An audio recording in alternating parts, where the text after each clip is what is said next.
தமிழகம் எங்கும் பாமாயில் பருப்புகளுக்கு தட்டுப்பாடு உள்ளதாகவும் ரேஷனில் இந்த பொருட்கள் கிடைப்பதில் சிக்கல் உள்ளதாகவும் தகவல் வெளியான நிலையில் தமிழக அரசு முக்கிய நடவடிக்கையை மேற்கொண்டுள்ளது.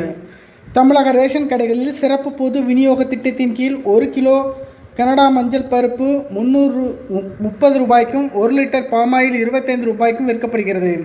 இவற்றை தமிழக அரசின் நுகர்பொருள் வாணிபக் கழகம் தனியார் நிறுவனங்களிடமிருந்து கொள்முதல் செய்து ரேஷன் கடைகளுக்கு விநியோகம் செய்கிறது. ஆனால் ரேஷனில் பருப்பு பாமாயிலுக்கு தட்டுப்பாடு இருப்பதாக புகார்கள் எழுந்தபடியே உள்ளன. இப்படிப்பட்ட சூழலில் 4 நாட்களுக்கு முன்பு பாமக நிறுவனர் டாக்டர் ராமதாஸ் தமிழக அரசுக்கு ஒரு கோரிக்கை வைத்திருந்தார். அதில் அத்தியாவசிய பொருட்களின் விலைகள் மேலும் அதிகரிக்கும் என்று செய்திகள் வெளியாகியுள்ள நிலையில் அதை கட்டுப்படுத்த தமிழக அரசு எந்த நடவடிக்கையும் எடுக்காதது கண்டிக்கத்தக்கது என்றார். சென்னை உட்பட தமிழகம் முழுவதும் எண்ணெய், பருப்பு மற்றும் மளிகை பொருட்களின் விலைகள் அதிகரித்திருப்பது விலை கண்காணிப்பு குழுவுக்கு தெரியுமா? எண்ணெய், பருப்பு விலையை கட்டுப்படுத்தும் நோக்குடன் நியாய விலைக் கடைகளில் குடும்ப அட்டைகளுக்கு வழங்கப்படும் பருப்பு மற்றும் பாமாயிலின் அளவை 2 கிலோவாக உயர்த்த வேண்டும். தமிழக அரசு ஏற்கனவே அறிவித்தவாறு நியாய விலைக் கடைகள் மூலம் மீண்டும் மலிவு விலையில் உளுந்து வழங்க வேண்டும். மளிகை பொருட்களையும் நியாய விலைக் கடைகள் மூலம் மானிய விலையில் வழங்க வேண்டும் என்று கேட்டிருந்தார்.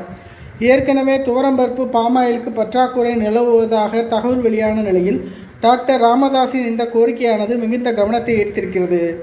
மீண்டும் ஆட்சிக்கு வந்தால் ரேஷன் கடைகளில் பாமாயிலுக்கு மாற்றாக தேங்காய் எண்ணெய், கடலை எண்ணெய் மானிய விலையில் விற்பனை செய்யப்படும் என்று திமுக ஏற்கனவே வாக்குறுதியில் அறிவித்திருந்தது. ஆனால் இதுவரை ஏன் நிறைவேற்றவில்லை என்று கேட்டு தென்னை விவசாயிகள் தமிழகம் முழுவதும் போராட்டம் நடத்தி வருகிறார்கள். இப்போது பாமாயிலை உயர்த்தி தரும்படியான கோரிக்கையை டாக்டர் ராமதாஸ் வைத்துள்ளார். அப்படியானால் தேங்காய் எண்ணெய் வழங்கப்படுமா, பாமாயில் வழங்கப்படுமா அல்லது இரண்டுமே வழங்கப்படுமா என்று தெரியவில்லை. ஆனால் பாமாயில் பருப்புகளின் பற்றாக்குறையை தீர்க்க அரசு அடுத்த அதிரடியை மேற்கொண்டுள்ளது. தற்போது 20,000 டன் பருப்பு அல்லது கனடா மஞ்சள் பருப்பு 2 கோடி எண்ணிக்கையில் 1 லிட்டர் பாமாயில் பாக்கெட் வாங்கும் பணியில் வாணிபக் கழகம் ஈடுபட்டுள்ளதாம். இதையடுத்து பாமாயில் பருப்புகளுக்கான பற்றாக்குறை விரைவில் நீங்கும் என்றும் அனைவருக்குமே ரேஷனில் பொருட்கள் தங்கு தடையின்றி கிடைக்கும் என்றும் நம்பப்படுகிறது.